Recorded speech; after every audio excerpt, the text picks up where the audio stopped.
बिस्मिल्लाहिर्रहमानिर्रहीम। अज़ीज़ तलबा इकराम, आज हम केमिस्ट्री का टॉपिक केमिकल फार्मूला और उसकी टाइप डिस्कस करेंगे। केमिकल फार्मूला हर एक कंपाउंड को किसी न किसी फार्मूला से ज़ाहिर किया जाता है। जैसे हमारे पास पानी का कंपाउंड है, उसका फार्मूला H2O है। इसी तरह सोडियम क्लोराइड एक कंपाउंड है जिसका फार्मूला NaCl है। इसी तरह अमोनिया एक कंपाउंड है जिसका केमिकल फार्मूला NH3 है। इसी तरह हर कंपाउंड का कोई ना कोई फार्मूला ज़रूर होता है। तो किसी कंपाउंड को अलामती तौर पर ज़ाहिर करना उसका केमिकल फार्मूला कहलाता है। किसी भी कंपाउंड को अलामती तौर पर, वैसे तो हम लिख लेते हैं पानी, वाटर, इसी तरह सोडियम क्लोराइड, मैग्नीशियम क्लोराइड या अमोनिया वगैरह वैसे लिख लेते हैं, लेकिन अगर उसको हम अलामती तौर पर ज़ाहिर करें तो वो उसका केमिकल फार्मूला कहलाता है। जैसा कि हम पानी को अगर अलामती तौर पर H2O से ज़ाहिर करें, H2O से, तो ये हमारे पास पानी का केमिकल फार्मूला होगा। ये हमने पानी को अलामती तौर पर ज़ाहिर किया। इसी तरह नमक, खाने का नमक, सोडियम क्लोराइड, उसको अगर हम अलामती तौर पर ज़ाहिर करते हैं तो ये उसका केमिकल फार्मूला होगा। जब भी किसी कंपाउंड को अलामती तौर पर ज़ाहिर किया जाए तो वो उसका केमिकल फार्मूला कहलाता है। हम यहाँ पे ये कहेंगे the symbolic representation of a compound is called chemical formula. The symbolic representation of a compound is called chemical formula. किसी भी कंपाउंड का अलामती इजहार, किसी भी कंपाउंड को अलामती तौर पर ज़ाहिर करना उसका केमिकल फार्मूला कहलाता है। अब यहाँ पे केमिकल फार्मूला की दो अक़साम हैं। पहले हम डिस्कस कर रहे हैं एम्पेरिकल फार्मूला। पहली किस्म है एम्पेरिकल फार्मूला, एम्पेरिकल फार्मूला। दूसरी टाइप है मॉलिक्यूलर फार्मूला। ये हमारे पास केमिकल फार्मूला दो टाइप का है, एम्पेरिकल फार्मूला और मॉलिक्यूलर फार्मूला। अब हम पहले एम्पेरिकल फार्मूला को डिस्कस करते हैं।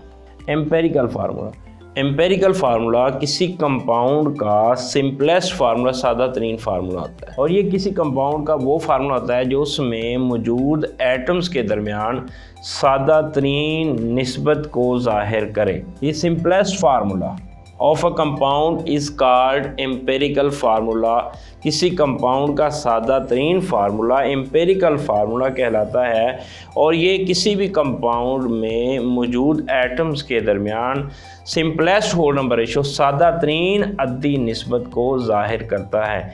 जैसा कि हमारे पास ग्लूकोज का फार्मूला C6H12O6 है। ये ग्लूकोज का केमिकल फार्मूला। अब इसको अगर हम सिंपल करें, ये 6 पे हम इसको काट देते हैं, 6 1 6 6 2 12 6 1 6। तो इसमें यहाँ पर कार्बन, हाइड्रोजन और ऑक्सीजन के दरमियान जो सिंपलेस्ट होल नंबर रेशो है वो 1:2:1 है। यानी एक कार्बन, 2 हाइड्रोजन और 1 ऑक्सीजन, CH2O। लिहाजा ग्लूकोज का जो एम्पेरिकल फार्मूला है वो CH2O है। ये हमारे पास ग्लूकोज का एम्पेरिकल फार्मूला कि यहाँ पे अगर हम इसके एटमों के दरमियान सिंपलेस्ट रेशो निकालें तो वो 1:1 आती है। यानी कार्बन 1, हाइड्रोजन 2, ऑक्सीजन 1:1 CH2O। ये हमारे पास ग्लूकोज का एम्पेरिकल फार्मूला है। और ये फार्मूला इसमें कार्बन, हाइड्रोजन और ऑक्सीजन के दरमियान सिंपलेस्ट होल नंबर रेशो को जाहिर कर रहा है। लिहाजा ये जो है CH2O, ये C6H12O6 का एम्पेरिकल फार्मूला है, क्योंकि ये कार्बन, हाइड्रोजन और ऑक्सीजन के दरमियान सिंपलेस्ट होल नंबर रेशो को जाहिर कर रहा है। लिहाजा ये हमारे पास ग्लूकोज का एम्पेरिकल फार्मूला है। इसी तरह हमारे पास बेंजीन है। बेंजीन का वैसे फार्मूला आता है C6H6। अगर हम इसको सिंपलेस्ट कर दें तो यहाँ पे 1 आ जाएगा, यहाँ पे 1 आ जाएगा, क्योंकि काट देंगे 6 1 6 6 1 6। 1:1। यहाँ पे हमारे पास कार्बन और हाइड्रोजन के दरमियान जो सिंपलेस्ट होल नंबर रेशो आई है वो 1:1 है, 1:1। और इससे अगर हम फार्मूला लिखते हैं CH, एक ही एटम कार्बन का एक ही एटम हाइड्रोजन का, तो यहाँ पे हमारे पास कार्बन और हाइड्रोजन के दरमियान जो सिंपलेस्ट होल नंबर रेशो है वो 1:1 है। लिहाजा हमारे पास बेंजीन का जो एम्पेरिकल फार्मूला है वो CH है। और ये फार्मूला CH जो है ये कार्बन और हाइड्रोजन के दरमियान सिंपलेस्ट होल नंबर रेशो को जाहिर कर रहा है। और इससे सिंपल ये नहीं हो सकता, जिस तरह ये CH2O, इससे सिंपल ये नहीं हो सकता। ये सिंपलेस्ट फार्मूला है किसका? ग्लूकोज का, जो उसके एटम्स के दरमियान सिंपलेस्ट होल नंबर रेशो को जाहिर करता है। इसी तरह CH जो है ये सिंपलेस्ट फार्मूला है किसका? बेंजीन का, C6H6 का, और होल नंबर रेशो 1:1 को शो कर रहा है, सिंपलेस्ट होल नंबर रेशो। लिहाजा CH जो है ये हमारे पास बेंजीन का एम्पेरिकल फार्मूला है। इसी तरह hydrogen peroxide H2O2, hydrogen peroxide, अब इसको अगर हम सिंपलेस्ट करते हैं तो होल नंबर रेशो 1:1 आएगी, होल नंबर रेशो 1:1 आएगी। और अगर इससे हम लिखते हैं तो HO, लिहाजा हाइड्रोजन परऑक्साइड का जो एम्पेरिकल फार्मूला है वो HO है, क्योंकि ये हाइड्रोजन और ऑक्सीजन के दरमियान सिंपलेस्ट होल नंबर रेशो 1:1 को जाहिर कर रहा है। लिहाजा हाइड्रोजन परऑक्साइड का जो एम्पेरिकल फार्मूला है वो HO है। ग्लूकोज का एम्पेरिकल फार्मूला CH2O, कि अगर हम इसको सिंपलेस्ट होल नंबर रेशो में लिखें तो ये आता है। इसी तरह बेंजीन का एम्पेरिकल फार्मूला CH है, इसको अगर हम सिंपलेस्ट होल नंबर रेशो में लिखें तो ये आता है। हाइड्रोजन परऑक्साइड को अगर हम सिंपलेस्ट होल नंबर रेशो में लिखें तो वो HO आता है। लिहाजा ये इसका हाइड्रोजन परऑक्साइड का ये एम्पेरिकल फार्मूला है। तो यहाँ से हम ये कह सकते हैं कि empirical formula is the simplest formula of a compound which shows the simplest whole number ratio between the atoms of that compound। Empirical formula किसी कंपाउंड का सादा तरीन फार्मूला होता है, और ये वो फार्मूला है जो उसमें मौजूद एटम्स के दरमियान सादा तरीन एटम्स के दरमियान सिंपलेस्ट होल नंबर रेशो को, सादा तरीन अद्दी निस्बत को जाहिर करे, वो उसका एम्पेरिकल फार्मूला कहलाता है। अब हम डिस्कस करते हैं एम्पेरिकल फार्मूला ये मुख्तलिफ आयनिक कंपाउंड में और इनकोवलेंट कंपाउंड्स। इसी तरह ये हमारे पास एक कंपाउंड है सिलिका, जिसे हम सैंड कहते हैं, रेत। ये हमारे पास सिलिका कोवलेंट कंपाउंड है। अब इसमें सिलिका में सिलिकॉन और ऑक्सीजन के दरमियान जो सिंपलेस्ट होल नंबर रेशो जो है वो 1:2 है। सैंड में सिलिका में सिलिकॉन और ऑक्सीजन के दरमियान सिंपलेस्ट होल नंबर रेशो 1:2 है। लिहाजा इसका एम्पिरिकल फार्मूला जो है वो SiO2 है, सिलिकॉन डाइऑक्साइड। वैसे अगर हम सिलिका का स्ट्रक्चर देखें तो वो एक बहुत बड़ा जो है वो जेंट स्ट्रक्चर है, मगर हम उसको सिंप्लीफाई करके लिखें, उसको सिंपलेस्ट लिखें तो वो SiO2 आता है, जो सैंड का एम्पेरिकल फार्मूला है। ज़रा यहाँ पे हम सिलिका का जो है वो स्ट्रक्चर थोड़ा देखते हैं। सिलिकॉन ऑक्सीजन, सिलिकॉन डाइऑक्साइड, ये रेत का हमारे पास इस तरह का जेंट स्ट्रक्चर होता है कि सिलिकॉन उसके साथ ऑक्सीजन ने बॉन्ड बनाया होता है, फिर ऑक्सीजन के साथ सिलिकॉन ने। और यहाँ पे आपने ये बात याद रखनी है कि सिलिकॉन जो है ये ग्रुप नंबर 14 से बिलोंग करता है, और सिलिकॉन 4 बॉन्ड बना सकता है। यहाँ पे सिलिकॉन ने 1 2 3 4 चारों अतराफ उसने 4 बॉन्ड बनाए हुए हैं। और ऑक्सीजन जो है वो 16 ग्रुप से बिलोंग करता है, और वो 2 बॉन्ड बना सकता है। ये हमारे पास ऑक्सीजन, एक उसका बॉन्ड इधर सिलिकॉन से बना हुआ है, एक इधर सिलिकॉन से बना हुआ है, तो ऑक्सीजन जो है वो 2 बॉन्ड बना सकता है, सिलिकॉन जो है वो 4 बॉन्ड बना सकता है। इस तरह इनको हम जोड़ते जाएंगे, हमारे पास एक जेंट स्ट्रक्चर बन जाएगा, जिसको जो इसका सैंड का स्ट्रक्चर है, और ये काफ़ी वसी होता है। इसको हम वैसे तो फार्मूले की मदद से नहीं लिख सकते, लेकिन फिर हम इसको जो है वो सिंपलेस्ट करके लिख देते हैं कि एक सिलिकॉन के गिर्द 2 ऑक्सीजन होते हैं, एक इधर एक इधर,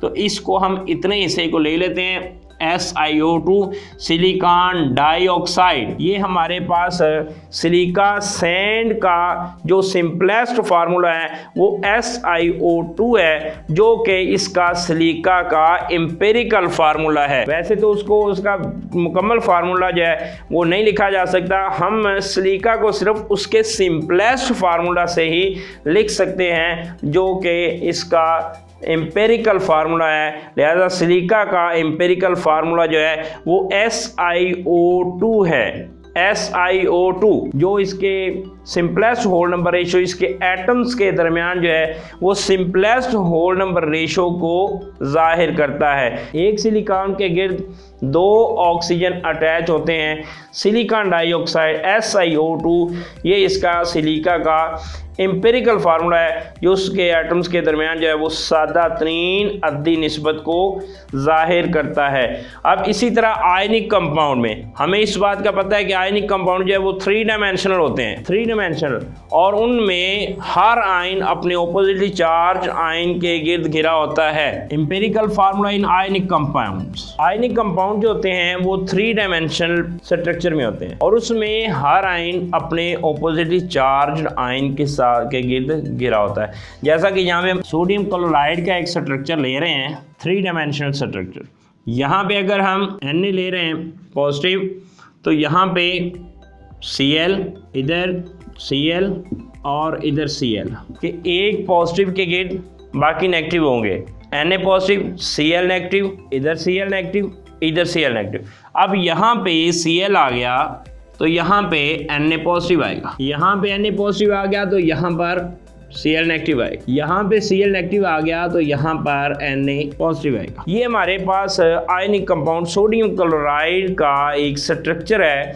ये 3 डायमेंशनल है। यहाँ पे Na देखें, Na पॉजिटिव, इस साइड पे Cl आ गया, इस साइड पे Cl आ गया, इस साइड पे Cl आ गया। ये 3 डायमेंशनल स्ट्रक्चर है जिसमें हर आयन अपने ऑपोजिटली चार्ज आयन्स के गिर्द घिरा होता है। इसी तरह यहाँ पे हमारे पास Cl नेगेटिव है तो यहाँ पर Na पॉजिटिव आ गया। अब अगर हम इस स्ट्रक्चर को देखें तो इस स्ट्रक्चर में एक पॉजिटिव के साथ बाकी सारे नेगेटिव अटैच है और एक नेगेटिव के साथ बाकी जो है वो उसको जिन्होंने सराउंड किया हुआ है, जिन्होंने घेरा हुआ है, वो सारे पॉजिटिव है। तो आयनिक कंपाउंड 3 डायमेंशनल स्ट्रक्चर में होते हैं, उनमें हर आयन को ऑपोजिटली चार्ज आयन ने घेरा होता है और आयनिक कंपाउंड का जो रिप्रेजेंटेटिव यूनिट होता है, जिसको फार्मूला यूनिट कहा जाता है, ये आपने याद रखना है कि आयनिक कंपाउंड के रिप्रेजेंटेटिव यूनिट को फार्मूला यूनिट कहा जाता है। आयनिक कंपाउंड के रिप्रेजेंटेटिव यूनिट को फार्मूला यूनिट कहा जाता है और इसका आयनिक कंपाउंड का जो फार्मूला यूनिट होता है वही उसका सिंपलेस्ट फार्मूला होता है। जैसे सोडियम क्लोराइड का जो फार्मूला यूनिट है वो NaCl है। सोडियम क्लोराइड का फार्मूला यूनिट NaCl है, यही उसका रिप्रेजेंटेटिव यूनिट है और यही इसका एम्पिरिकल फार्मूला होगा। ये आपने याद रखना है कि आयनिक कंपाउंड का जो फार्मूला यूनिट होता है वही उसका एम्पिरिकल फार्मूला होता है। जैसे सोडियम क्लोराइड का जो रिप्रेजेंटेटिव यूनिट है वो NaCl है, जो कि इसका फार्मूला यूनिट है और यही इसका एम्पिरिकल फार्मूला कहलाता है। आयनिक कंपाउंड का रिप्रेजेंटेटिव यूनिट वो उसका एम्पिरिकल फार्मूला कहलाता है। The representative unit of ionic compound is called its empirical formula. जैसा कि इसका हमारे पास रिप्रेजेंटेटिव यूनिट NaCl है, ये इसका एम्पिरिकल फार्मूला है, एम्पिरिकल फार्मूला सोडियम क्लोराइड का। अब यहाँ पे अगर हम इसको देखें तो इसमें इस रिप्रेजेंटेटिव यूनिट में जो फार्मूला यूनिट है इसमें हमारे पास एक पॉजिटिव आयन है Na प्लस आयन और एक Cl नेगेटिव आयन है। एक हमारे पास Na प्लस आयन है और एक Cl नेगेटिव आयन है। तो इनके दरमियान जो होल नंबर रेशो आएगी वो 1:1 होगी। यानी NaCl में जो होल नंबर रेशो है, सिंपलेस्ट होल नंबर रेशो है, वो 1:1 है। किसमें? इनके Na positive Cl negative ions में। तो हम फिर आयनिक कंपाउंड में एम्पिरिकल फार्मूला को यूं डिफाइन करेंगे, the formula, the simplest formula of ionic compound which shows the simplest whole number ratio between the ions of that compound। किसी ionic compound का एम्पिरिकल फार्मूला वो सादा तरीन फार्मूला होता है जो उसके आयंस के दरमियान सादा तरीन अद्दी निस्बत को जाहिर करे। जिस तरह NaCl में पॉजिटिव और नेगेटिव आयन, Na पॉजिटिव और Cl नेगेटिव आयन के दरमियान जो सिंपलेस्ट होल नंबर रेशो है वो 1:1 है, लिहाजा इसका जो एम्पिरिकल फार्मूला है वो NaCl होगा क्योंकि वही उसका सिंपलेस्ट फार्मूला है। आयनिक कंपाउंड में एम्पिरिकल फार्मूला वो सादा तरीन फार्मूला होता है जो उसके आयंस के दरमियान सादा तरीन अद्दी निस्बत को जाहिर करे, उसका एम्पिरिकल फार्मूला कहलाता है। इसी तरह पोटासियम ब्रोमाइड है, KBr, उसमें हमारे पास K पॉजिटिव, Br नेगेटिव। अब ये अगर हम सिंपलेस्ट होल नंबर रेशो को देखें 1:1, ये इन दोनों आयंस के दरमियान सिंपलेस्ट होल नंबर रेशो है। तो in ionic compound the simplest formula is its formula unit and which is called its empirical formula, और जो इसके आयंस के दरमियान सादा तरीन अद्दी निस्बत को जाहिर करता है। इसी तरह मैग्नीशियम क्लोराइड MgCl2, अब उसमें हमारे पास Mg+ और Cl2 हमारे पास माइनस। अगर Cl के हमारे पास यहाँ पे 2 आयन है, मैग्नीशियम का 1 आयन और क्लोराइड के 2 आयन है, यानी 1:2। मैग्नीशियम क्लोराइड में जो आयंस के दरमियान सिंपलेस्ट होल नंबर रेशो है वो 1:2 है, जो कि इसकी सिंपलेस्ट होल नंबर रेशो को जाहिर करती है। लिहाजा इसका एम्पिरिकल फार्मूला जो है वो MgCl2 है। तो हमारे पास आयनिक कंपाउंड में एम्पिरिकल फार्मूला वो फार्मूला जो उसके आयंस के दरमियान सादा तरीन अद्दी निस्बत को जाहिर करे, उसका एम्पिरिकल फार्मूला कहलाता है। ये हमारे पास केमिकल फार्मूला की पहली किस्म empirical formula in covalent compound और empirical formula in ionic compound. Covalent compound में पहले आपको बेंजीन की एग्जांपल दी गई, उसमें जो है वो उसका एम्पिरिकल फार्मूला काटने के बाद CH आता है, ग्लूकोज का CH2 आता है। उसके बाद कोवलेंट कंपाउंड में जो है वो सिलिकॉन डाइऑक्साइड सिलिका, उसमें जो है वो सिंपलेस्ट जो उसका फार्मूला है वही उसका एम्पिरिकल फार्मूला होगा। उसके बाद आयनिक कंपाउंड में जो एम्पिरिकल फार्मूला है वो उसके आयंस के दरमियान सादा तरीन अद्दी निस्बत को जाहिर करता है। तो ये आपने कल एम्पिरिकल फार्मूला और उनमें कोवलेंट कंपाउंड में और आयनिक कंपाउंड में एम्पिरिकल फार्मूला ये टॉपिक आपने दिया।